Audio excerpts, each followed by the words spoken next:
Hello दोस्तों, मेरा नाम है मोहित और आज के इस वीडियो से हम शुरू करेंगे पाइथन का चैप्टर 2 क्लास 11th का, जिसका नाम है पाइथन फंडामेंटल्स। अगर आप इस वीडियो पे नए आए हैं और अगर आपने पीछे के वीडियोस नहीं देखे हैं तो मैं आपको एडवाइस करूंगा कि आप जाइए और पहले फर्स्ट चैप्टर देख कर आइए, जिसमें हमने पाइथन के कुछ एडवांटेजेस समझे थे, फिर हमने पाइथन को इंस्टॉल किया था और आज हम चैप्टर 2 शुरू करने वाले हैं। तो चलिए बिना किसी देर के शुरू करते हैं। तो करना, परेशान हो गए हम लोग 2.5 साल से। सबसे पहले जान लेते हैं कि हम इस वीडियो में क्या क्या पढ़ने वाले हैं।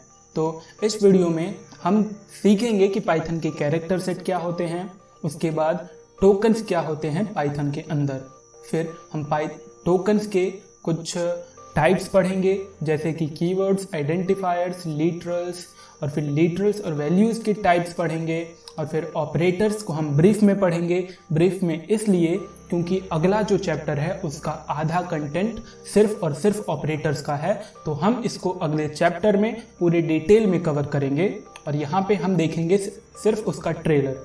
और फिर लास्ट में हम इस वीडियो में पंक्चुएटर्स को पढ़ते हुए इस वीडियो को ख़त्म करेंगे। तो फिर बिना कोई देर किए हुए चलिए शुरू करते हैं पाइथन के कैरेक्टर सेट को जानते हुए। तो पाइथन कैरेक्टर सेट क्या होता है? हमें पाइथन कैरेक्टर सेट को समझने से पहले ये जरूरी है कि हम ये जान लें कि कैरेक्टर क्या होता है और कैरेक्टर क्या रिप्रेजेंट करता है। तो अगर हम सेकंड पॉइंट को देखें तो हमारे पास जो सेकंड पॉइंट क्या कहता है कि a character represents any letter, digit और एनी अदर सिंबल। यानी एक कैरेक्टर क्या रिप्रेजेंट करता है? एक कैरेक्टर रिप्रेजेंट करता है कोई सा भी लेटर, डिजिट या कोई सिंबल।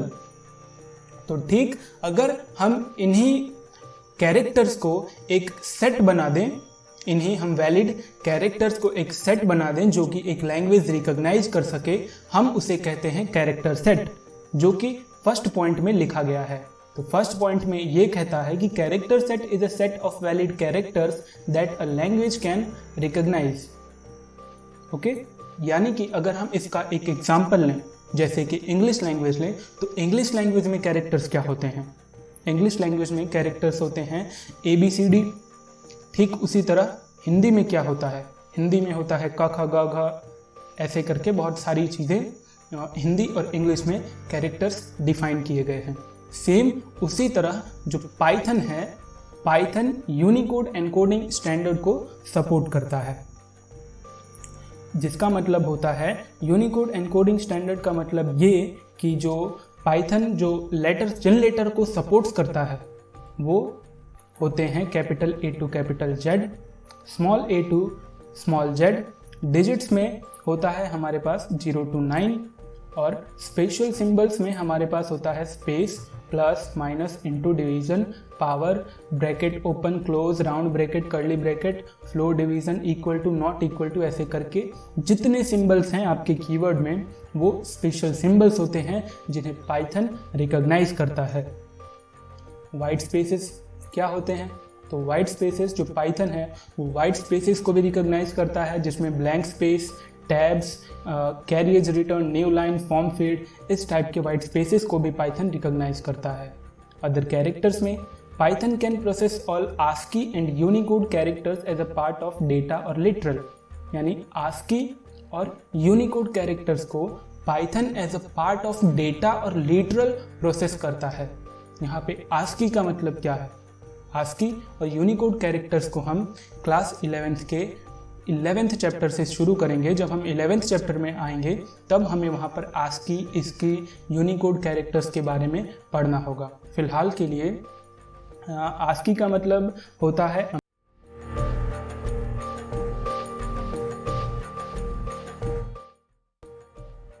अब हम जान लेते हैं कि टोकन्स क्या होते हैं। तो किसी भी प्रोग्राम में सपोज मान लेते हैं कि आपने एक कोई प्रोग्राम लिखा है बहुत बड़ा सा, तो टोकन्स क्या होते हैं? Smallest individual unit in a program is known as token और लेक्सिकल यूनिट।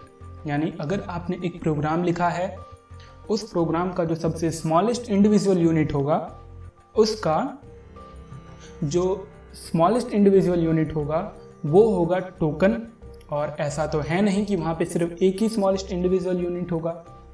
अगर आपने एक बड़ा सा प्रोग्राम लिखा है तो वहाँ पे ढेर सारे इंडिविजुअल यूनिट्स होंगे और उन ढेर सारे इंडिविजुअल यूनिट्स को मिलाकर हम उन्हें कहते हैं टोकन्स और लेक्सिकल यूनिट। तो पाइथन के पास कौन से टोकन्स होते हैं, पाइथन के टोकन्स के टाइप्स क्या होते हैं, अब हम ये समझ लेते हैं। तो पाइथन में जो फॉलोइंग टोकन्स होते हैं जैसे कि कीवर्ड्स, ओके, फिर आइडेंटिफायर्स, फिर लिटरल्स और वैल्यूज़ जिन्हें हम दोनों नाम से जानते हैं, फिर होते हैं ऑपरेटर्स और फिर होते हैं पंक्चुएटर्स। तो अब हम एक एक करके इन सारे टाइप्स को पढ़ लेते हैं कि जो टोकन्स होते हैं वो होते क्या हैं। तो सबसे पहले हम पढ़ेंगे कीवर्ड्स को। तो कीवर्ड्स क्या होते हैं? Keywords are the words that convey special meaning to the language compiler या इंटरप्रेटर। यानी कीवर्ड्स वो एक वर्ड्स होते हैं जो कि रिजर्व्ड होते हैं, वो लैंग्वेज यानी जो पाइथन लैंग्वेज है या फिर कोई सा भी लैंग्वेज है उसके कंपाइलर या इंटरप्रेटर के लिए ये वर्ड्स रिजर्व्ड होते हैं जिनका एक स्पेशल मीनिंग होता है। एग्जाम्पल के तौर पर हमारे पास false, assert, delete, for, in or while, none, break, elif, from, is, pass, with, yield, raise, lambda, global, else, class, true and continue, except if, non-local, return, try not। और ऐसे बहुत सारे कीवर्ड्स होते हैं। अगर मैं आपको इंटरैक्टिव मोड में ले चलूं तो वहाँ पे एक बार हम ऐसे कौन कौन से कीवर्ड्स हैं जो कि अवेलेबल हैं। तो आपको कुछ नहीं करना, आपको चेक करना है कि कितने पाइथन में कीवर्ड्स रिजर्व्ड हैं। तो आपको आना है और टाइप करना है हेल्प, उसके बाद ब्रैकेट क्लोज, ओपन क्लोज, और उसके अंदर हमें डबल कोट्स में या सिंगल कोट्स में लिखना है कीवर्ड्स। ओके, और ये हमारे पास आ गई list of Python keywords. Okay, अब हमें क्या करना है, ये हमारे पास होते हैं पाइथन के कीवर्ड्स, यानी इतने कीवर्ड्स पाइथन के इंटरप्रेटर के लिए रिजर्व्ड हैं जिनका एक स्पेशल मीनिंग होता है।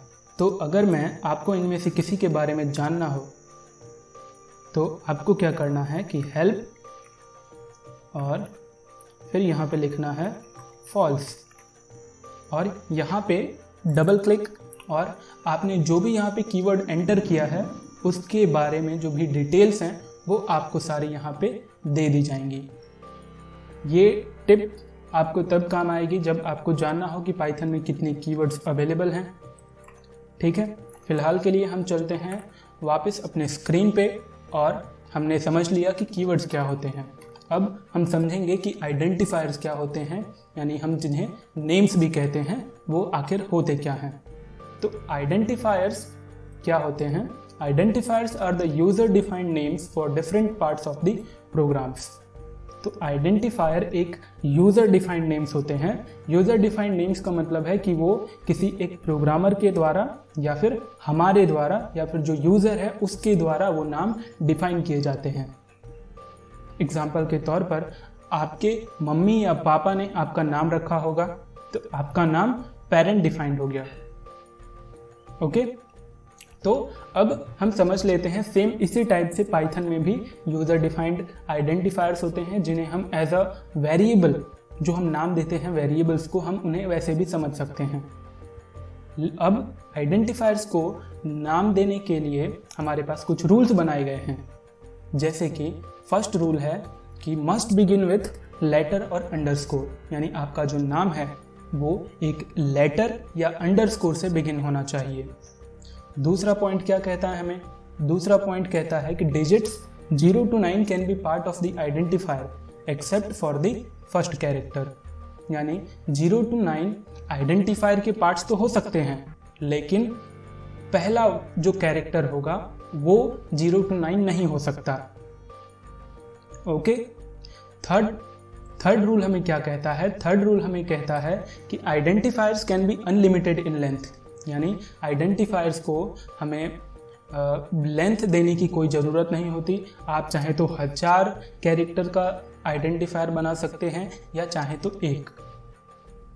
चौथा पॉइंट है जो कि काफ़ी इम्पॉर्टेंट है, वो है कि केस इज़ सिग्निफिकेंट, इसका मतलब ये है कि Python is a case sensitive as it treats upper and lower case characters differently. इसका मतलब ये है कि पाइथन एक केस सेंसिटिव लैंग्वेज है। केस सेंसिटिव का मतलब होता है कि जो अपर केस लेटर्स होते हैं यानी कैपिटल वाले, पाइथन उन्हें अलग तरीके से ट्रीट करता है, और जो स्मॉल केस कैरेक्टर्स होते हैं यानी जो लोअर केस कैरेक्टर्स होते हैं, पाइथन उन्हें अलग तरीके से ट्रीट करता है। ये इन सारी चीज़ों को हम एक अभी प्रैक्टिकल जब करेंगे तो एक एग्जाम्पल के तौर पर मैं आपको इन सारी रूल्स को दिखाऊंगा लिख के। एन आइडेंटिफायर, फिफ्थ पॉइंट हमें क्या कहता है कि N identifier must not be the keyword of Python. ये काफ़ी इंपॉर्टेंट पॉइंट है यहाँ पर, जो कह रहा है कि अगर आपने पिछले हमने स्लाइड में पढ़े थे कीवर्ड्स, तो यानी आप जो कीवर्ड्स आप जो डिफाइन करेंगे, यानी आप जो आइडेंटिफायर अगर नेम करते हैं, तो आप इनमें से जो भी वर्ड्स हैं आप उन्हें एज अ आइडेंटिफायर यूज नहीं कर सकते। हाँ, क्योंकि ये जो कीवर्ड्स हैं हमने डेफिनेशन ही ये पढ़ा कि वो एक रिजर्व्ड वर्ड्स होते हैं जिनका एक स्पेशल मीनिंग होता है कंपाइलर के लिए, तो कंपाइलर कंफ्यूज हो जाएगा।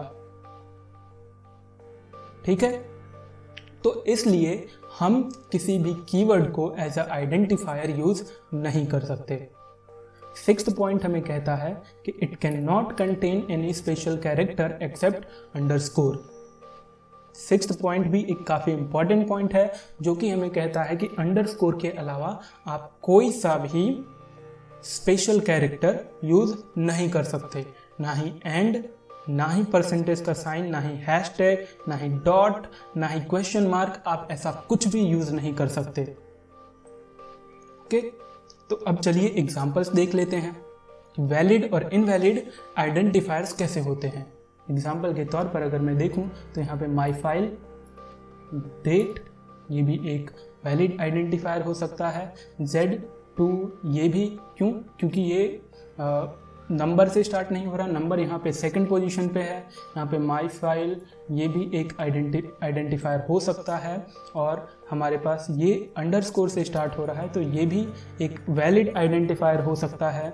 और जो इनवैलिड आइडेंटिफायर्स हैं ये क्यों नहीं हो सकते? क्यों? जैसा कि मैंने कहा था पिछले पॉइंट में, सिक्स्थ पॉइंट में हमने पढ़ा कि it can not contain any special character except underscore. Okay, तो अगर हम पहला यहाँ पे आइडेंटिफायर देखें जहाँ पे DATA और यहाँ पे हमने हाइफन यूज किया है, तो इसलिए ये एक इनवैलिड आइडेंटिफायर है।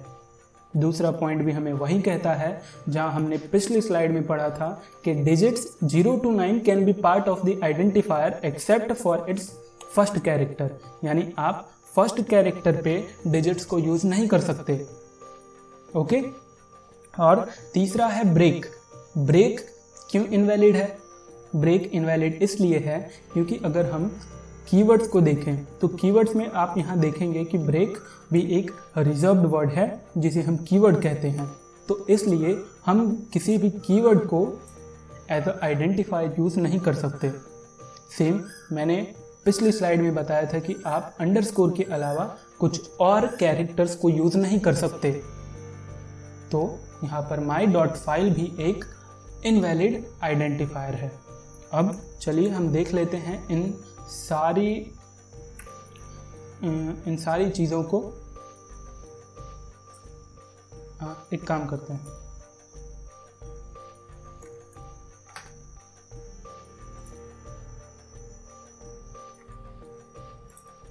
एक एक करके हम सारे रूल्स को यहाँ पर समझ लेते हैं। फर्स्ट है मस्ट बिगिन विथ लेटर और underscore. Must begin with letter, तो ये तो हमें समझ में आ गया। अब जैसे कि a is equals to 5, okay, a print हो गया।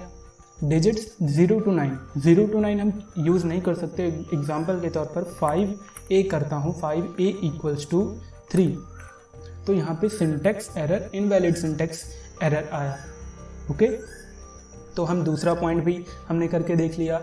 तीसरा पॉइंट है कि जो आइडेंटिफायर्स हैं आप उनकी कोई लेंथ नहीं होती, अनलिमिटेड लेंथ की होती है। आप अगर चाहें तो कुछ भी, कितना भी बड़ा, इक्वल्स टू 2b। ओके, तो देखा आपने, ये भी प्रिंट 2 प्रिंट हो गया। चौथा पॉइंट है कि पाइथन इज़ केस सेंसिटिव।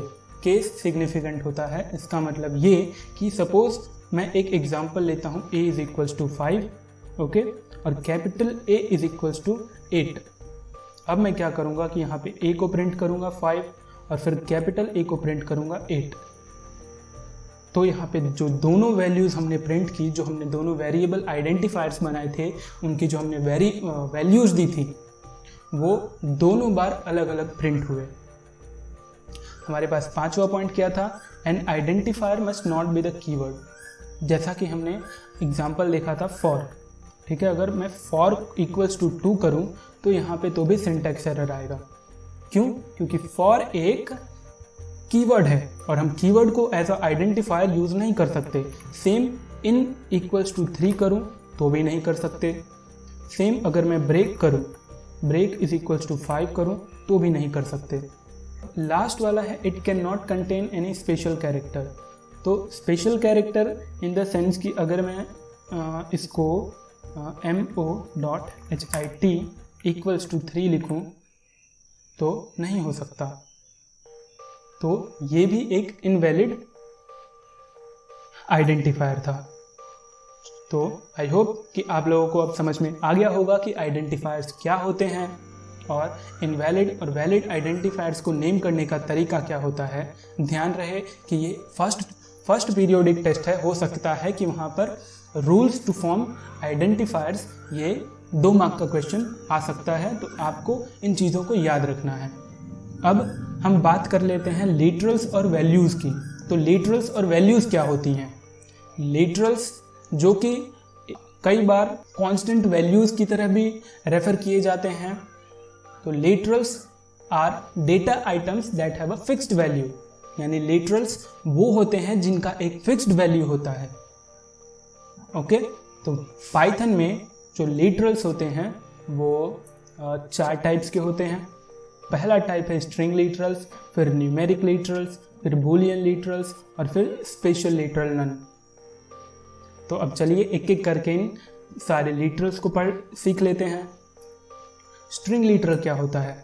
तो the text enclosed in quotes forms a string literal in Python.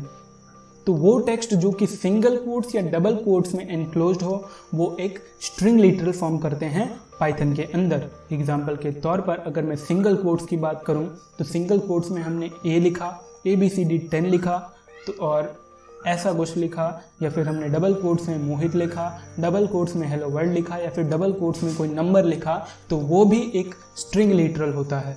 अब स्ट्रिंग लिटरल भी कई टाइप्स के होते हैं, स्ट्रिंग भी कई टाइप्स के हो सकते हैं। एग्जाम्पल के तौर पर single line string, multi line string.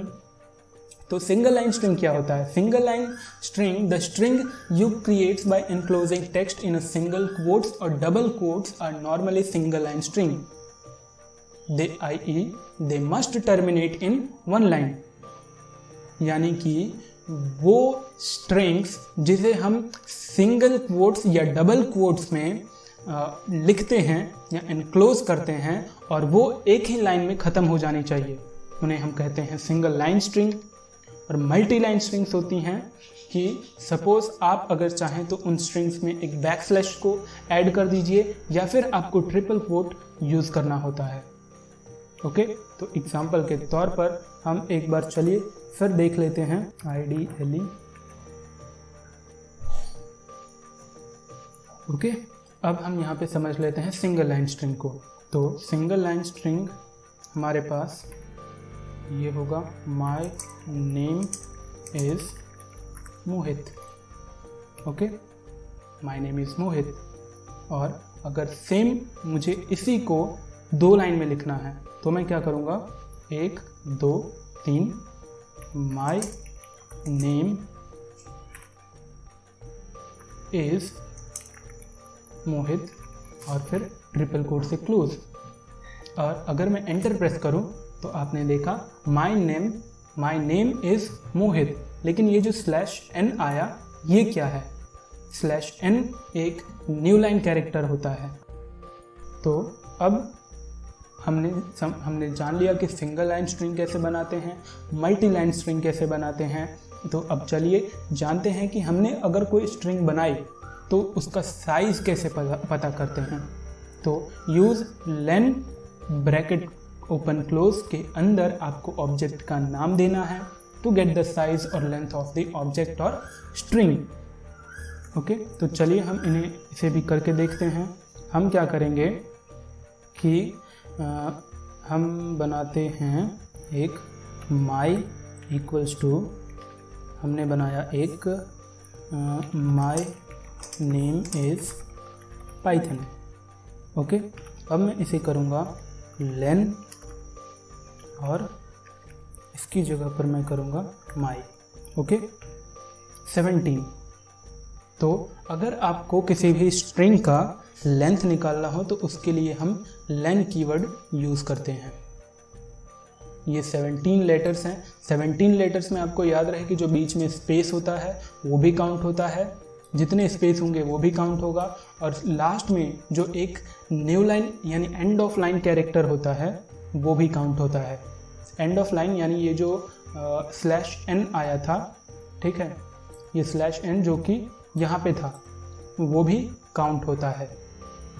Okay, तो अब हम जानते हैं कि न्यूमेरिक लिटरल्स क्या होते हैं। Numeric literals in Python can belong to any of the following 3 different numerical types।